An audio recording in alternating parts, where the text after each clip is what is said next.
이런 변화는 곧 센터 전체로 번졌다. 팀장이 나서서 공식적으로 말했다. 여러분, 우리도 사람입니다. 욕을 들으면 상처받고 힘들면 지칩니다. 그런데 그런 가운데서도 우리에게 작은 웃음을 주는 고객이 있다는 건 참 고마운 일입니다. 민원이라도 그 안에 따뜻한 마음이 있다면 그것도 우리에게 힘이 될 수 있습니다. 그 말에 직원들 사이에 조용한 박수가 흘렀다. 그 순간 미정은 눈물이 핑 돌았다. 처음에는 부끄럽고 괴로웠던 아버지의 행동이 이제는 많은 사람들의 하루를 지탱하는 작은 버팀목이 되어 있었기 때문이다. 그날 밤 미정은 집으로 돌아와 조심스럽게 아버지 앞에 앉았다. 오래된 식탁 위에는 김치찌개가 보글보글 끓고 있었고 아버지는 국자를 들고 있었다. 아빠, 오늘 회사에서 아빠 얘기가 나왔어요. 다들 웃으면서 얘기했어요. 덕분에 힘이 난다고, 고맙다고. 박노인은 멈칫하더니 머쓱하게 웃었다. 내가 뭘 했다고. 그냥 장난삼아 투정 부린 거지. 아니에요. 아빠가 얼마나 큰 위로가 됐는지 몰라요. 저도 그동안 오해했어요. 미안해요. 그 순간 박노인의 손이 덜덜 떨렸다. 국자가 찌개 속에서 철썩 소리를 냈다. 그는 딸을 바라보다가 오랫동안 꾹 참았던 말들을 조용히 꺼냈다. 내가 욕먹을 때마다 내 가슴이 찢어졌다. 세상 사람들이 다 등을 돌려도 아빠만큼은 내 편이어야 하지 않겠나? 그래서 내가 괜히 전화 걸고 욕 대신 받아주려고 한 기다. 근데 오히려 내가 너를 더 힘들게 했구나. 미정은 눈물이 쏟아졌다. 아니에요, 아빠. 이제는 알아요.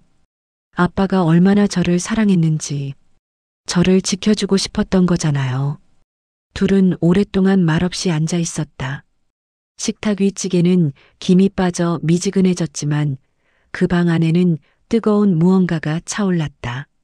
며칠 뒤 고객센터 내부에서 깜짝 이벤트가 열렸다. 상담원들이 각자에게 힘이 된 고객에게 감사 편지를 쓰는 행사였다. 많은 직원들이 자연스레 박노인의 이름을 떠올렸다. 항상 웃음을 주셔서 감사합니다. 고객님 덕분에 하루가 버틸만 했습니다. 짧은 문장이었지만 진심이 담겨 있었다.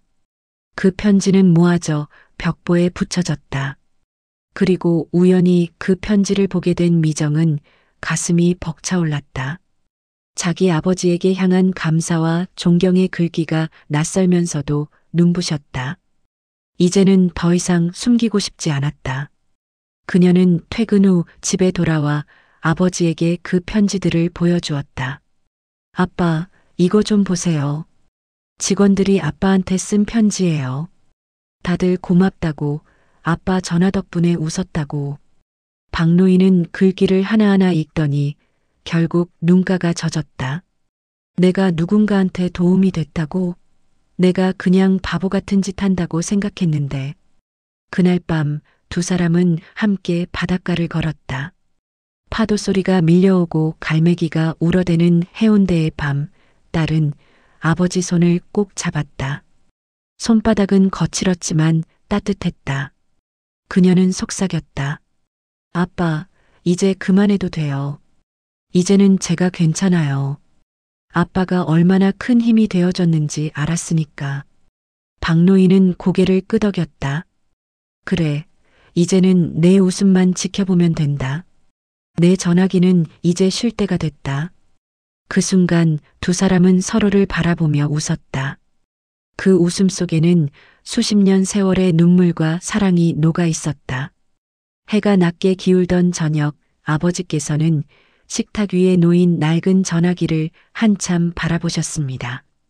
늘 그 시간만 되면 손이 먼저 가던 물건이었는데 그날은 이상하게도 손이 가지 않으셨습니다. 대신 주전자에서 김이 오르는 소리를 들으며 조용히 말씀하셨습니다. 미정아, 오늘은 전화 안 할란다. 그 말에 저는 얼어붙은 듯 하다가 괜히 국자가 바닥을 치는 소리를 내며 그래요, 아빠. 오늘은 우리 전화 대신 차 한잔 해요. 하고 웃었습니다. 둘이 마주 앉아 차를 마시는데 창밖에서 고등학생들이 지나가며 깔깔대는 소리가 들리더군요. 생각해보니 언젠가부터 우리는 저녁마다 전화벨 소리와 기록음만 들으며 살았던 것 같습니다. 그날은 유난히 조용한 밤이었습니다. 조용해서 서로의 숨소리와 찻잔 부딪히는 소리, 그리고 말끝에 묻어나는 미안함과 안도까지도 또렷이 들렸습니다. 아버지께서 전화를 멈추시고부터 며칠은 어색한 평화가 이어졌습니다. 아침마다 텃밭을 들여다보시던 아버지는 토마토 줄기 하나하나를 쓰다듬으며 넌지시 물으셨습니다.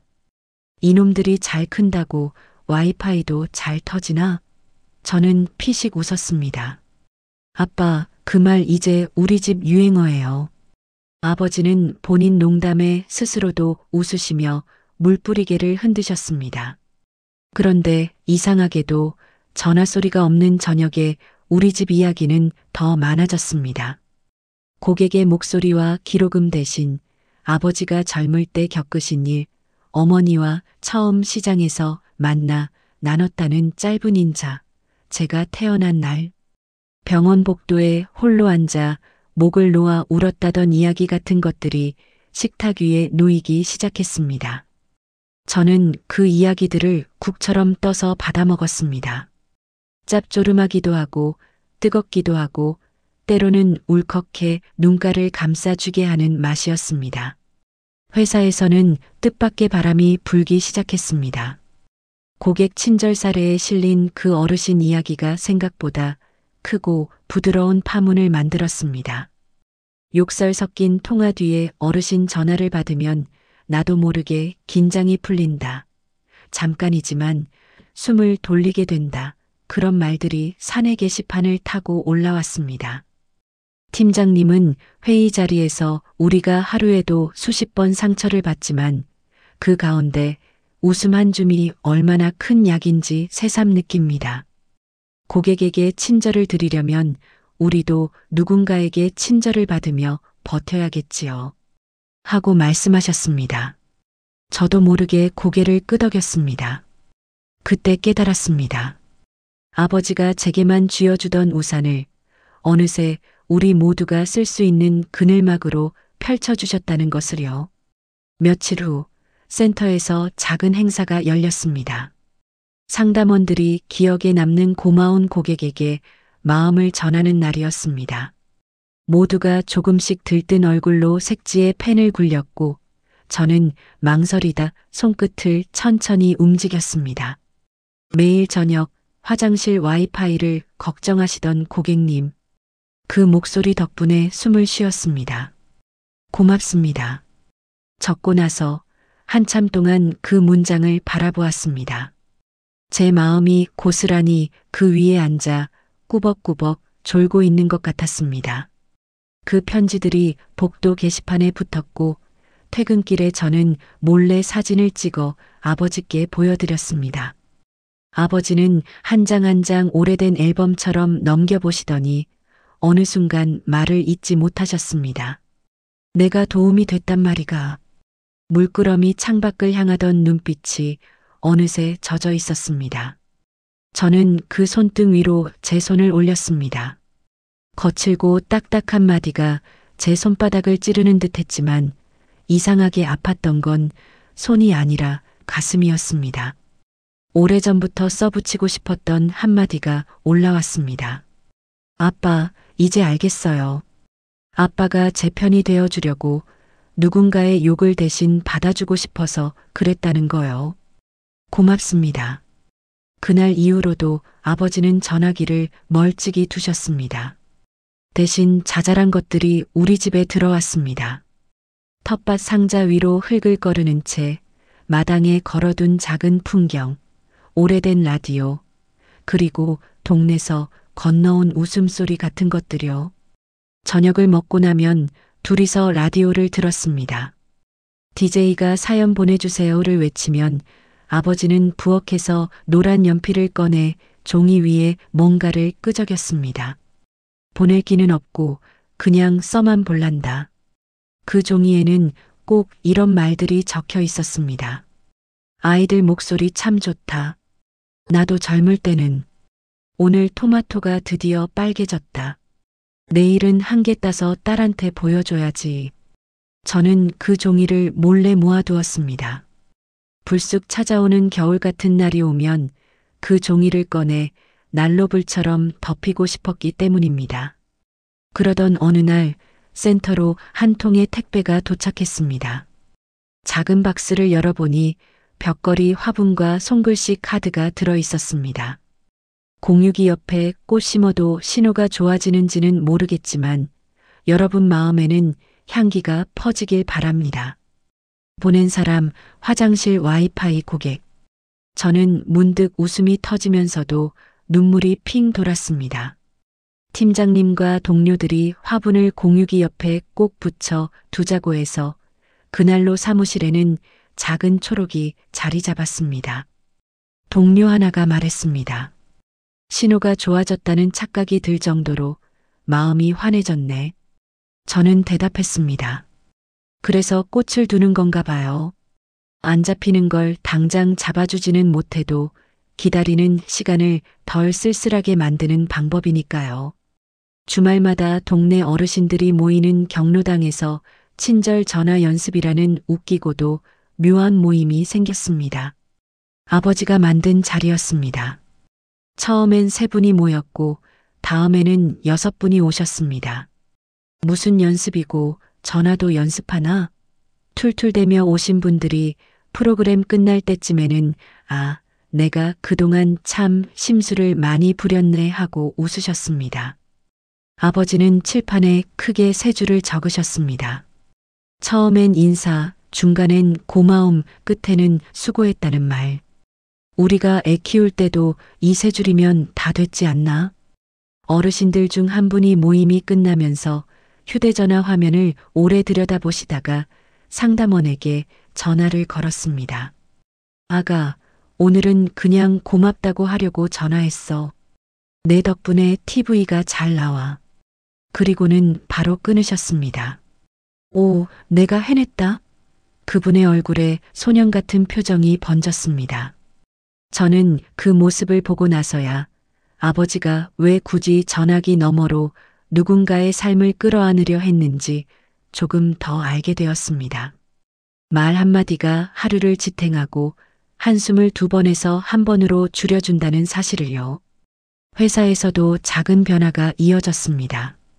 팀장님이 감정노동 보호 캠페인을 준비하면서 우리 팀이 직접 만든 3줄 응대 카드를 배포하자고 하셨습니다. 카드 뒷면에는 누군가가 적어 넣었습니다. 처음엔 인사, 중간엔 고마움, 끝에는 수고했다는 말 화장실 와이파이 고객의 유산. 그 문구를 보는 순간 모두가 소리내어 웃었습니다. 하지만 웃음 뒤에 찾아온 건 조용한 결이었습니다. 우리도 누군가의 하루를 덜 힘겹게 해주자. 그리고 언젠가는 우리도 그런 전화를 걸 수 있을 만큼 마음에 여백을 남겨두자. 어느 저녁 아버지께서 갑자기 정장을 꺼내 입으셨습니다. 오늘은 좀 댕기게 입어야겠다. 어디 가시냐고 묻자 아버지는 슬쩍 미소를 보이셨습니다. 센터에서 잠깐 들르래. 뭐 별건 아니라 카던데. 회사에 도착하니 회의실에 작은 케이크와 종이 꽃다발이 준비되어 있었습니다. 케이크에는 당신 덕분에 오늘도 버팁니다라는 문구가 초콜릿으로 눌러 써 있었습니다. 동료들이 하나둘 모여 박수를 쳤고 팀장님이 마이크도 아닌 종이컵을 들고 말했습니다. 고객님의 전화 덕분에 저희가 웃었습니다.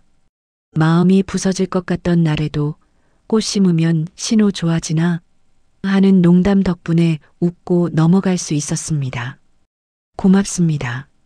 아버지는 난감한 듯 머리를 극적이다가 2 손을 모으고 조용히 인사하셨습니다.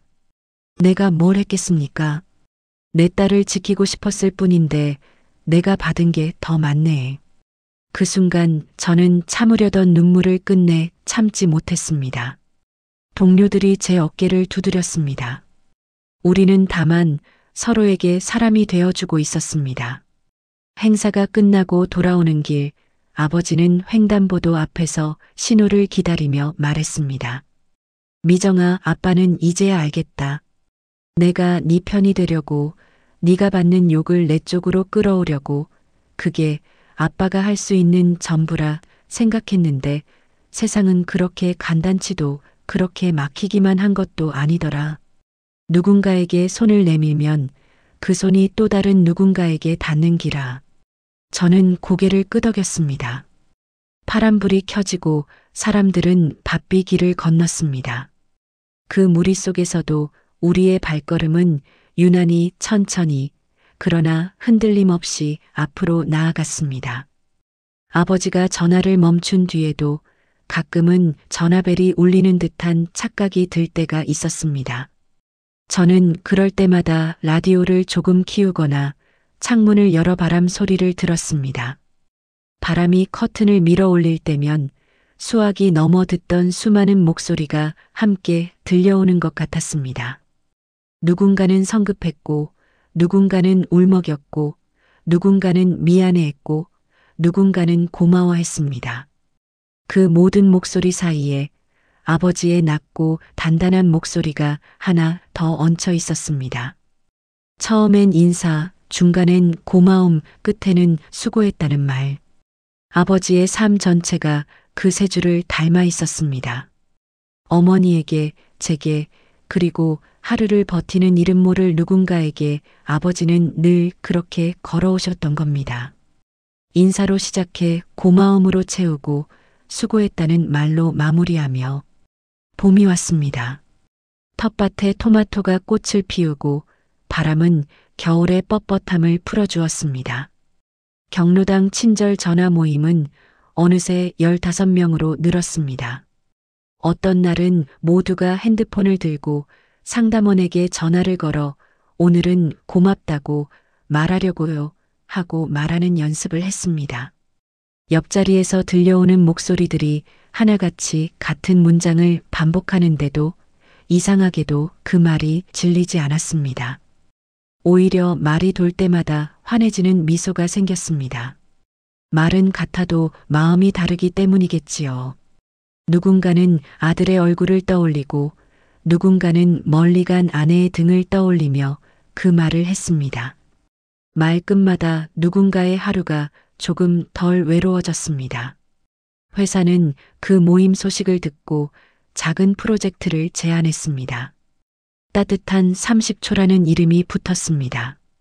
상담원과 고객이 서로에게 30초 동안만은 인사와 고마움을 주고받아 보자는 취지였습니다. 제법 많은 분들이 참여했고 그날의 통화 기록에는 오늘 하루도 수고 많으셨어요 라는 문장이 평소보다 훨씬 자주 찍혔습니다. 통화를 마치고 헤드셋을 벗을 때 동료들의 어깨는 조금 더 느슨해져 있었습니다. 저 역시 통화 메모를 저장하며 작은 하트를 하나씩 그려 넣었습니다. 어쩌면 우스워 보일지도 모르지만 그 작은 하트가 제게는 방패처럼 느껴졌습니다. 말의 칼끝을 막아주는 투명하고도 끈질긴 방패 말입니다. 여름이 시작될 무렵 아버지는 텃밭에 첫 토마토를 수확하셨습니다. 빨갛게 익은 녀석을 따서 손수건으로 한번 닦으시더니 제 책상 위에 조심스레 올려두셨습니다. 쪽지에는 이렇게 적혀 있었습니다. 와이파이 말고 이건 진짜 잘 익었다. 저는 그 토마토를 반으로 잘라 아버지와 나누어 먹었습니다. 물이 많은 달큰한 맛이었습니다. 아빠, 이건 신호가 아니라 마음이 잘 잡히네요. 라고 말하자 아버지는 배꼽을 잡고 웃으셨습니다. 그래, 마음이 잘 잡혀야 신호도 잘 잡히는 기라. 그날의 웃음은 우리 둘의 사이에 넉넉한 그늘을 만들었습니다. 어느 비 오는 날 저는 창가에 기대 서서 빗소리를 듣다가 문득 수화기를 들었습니다. 오랜만에 고객센터로 전화가 연결되었습니다. 제 앞에 앉은 젊은 직원이 무엇을 도와드릴까요? 하고 묻는 순간 저는 세 줄을 떠올렸습니다. 처음엔 인사, 중간엔 고마움, 끝에는 수고했다는 말. 아가, 오늘은 불편한 거 말고 고맙다는 말만 하려고 전화했어요. 비 오는 날도 고생 많지요. 잠시 침묵이 흐른 뒤 수화기 너머에서 작은 웃음이 새어나왔습니다. 고객님, 감사합니다. 저도 오늘은 덕분에 비가 좀 덜 오는 것 같아요. 전화를 끊고 나서 저는 그 젊은 상담원의 하루가 살짝 가벼워졌기를 마음속으로 빌었습니다. 그리고 그 마음은 곧장 집으로 돌아와 아버지의 어깨를 감싸 안았습니다. 우리가 서로에게 건넨 말들이 우리를 이만큼이나 데려다 놓았으니까요. 가을이 되면 회사 라디오 방송에 우리 센터 사연이 소개될 예정이라고 합니다. DJ가 사연을 읽다가 분명 웃다가 마지막에는 잠깐 목이 맨 채로 오늘도 수고하셨습니다라고 말할 것 같습니다. 그때 아버지는 라디오를 더 크게 틀어놓으시겠지요. 그리고 연필을 꺼내 종이에 적으시겠지요. 처음엔 인사, 중간엔 고마움, 끝에는 수고했다는 말. 저는 그 종이를 받아 서랍 맨 안쪽 가장 따뜻한 곳에 넣어둘 겁니다.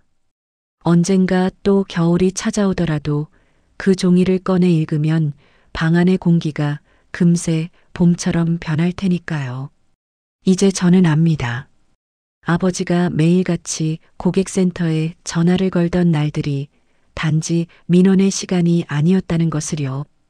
그것은 누군가를 위해 방패가 되려던 마음의 시간, 말의 결이 바뀌는 법을 배우는 시간, 그리고 멀리 있는 사람과도 서로를 데워주는 방법을 익혀 가던 시간이었습니다. 저는 그 시간들이 부끄럽지 않습니다. 때로는 서툴렀지만 우리는 그 서툼으로 서로를 붙들었습니다. 결국 우리가 남긴 건 기록된 민원번호가 아니라 서로의 가슴에 남은 향기였습니다. 밤이 깊어지면 아버지께서는 여전히 라디오 앞에 앉으십니다. 어떤 날은 DJ가 사연을 읽다가 고객센터에서 일하시는 분들, 그리고 그분들에게 전화를 거시는 모든 분들, 당신들 덕분에 세상이 연결되어 있습니다라고 말합니다. 아버지는 제 쪽을 슬쩍 보며 눈썹을 위로 올려 보이십니다. 저는 고개를 끄덕입니다. 연결되어 있다는 것, 그 사실 하나만으로도 우리는 덜 외롭습니다.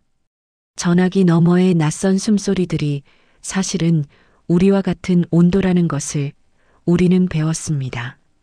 창문을 열면 바람이 들어와 커튼을 밀어 올립니다. 그 바람 사이로 멀리서 전화벨 같은 소리가 들립니다. 저는 알듯 말듯한 그 소리에 더 이상 조급해하지 않습니다. 필요한 때에만 적절한 말로 누구의 하루라도 조금 덜 힘들어지기를 바라며 수화기를 들 수 있을 것 같습니다. 아버지는 제 어깨를 토닥이며 말씀하십니다. 미정아, 오늘도 고생했다. 저는 대답합니다. 아빠도 오늘도 고맙습니다. 그리고 우리 둘은 서로의 하루의 마지막 한 줄을 덧붙입니다. 수고했다는 말. 그 말은 스르르 눈을 감게 하는 자장가 같고 내일을 견디게 하는 약 같습니다.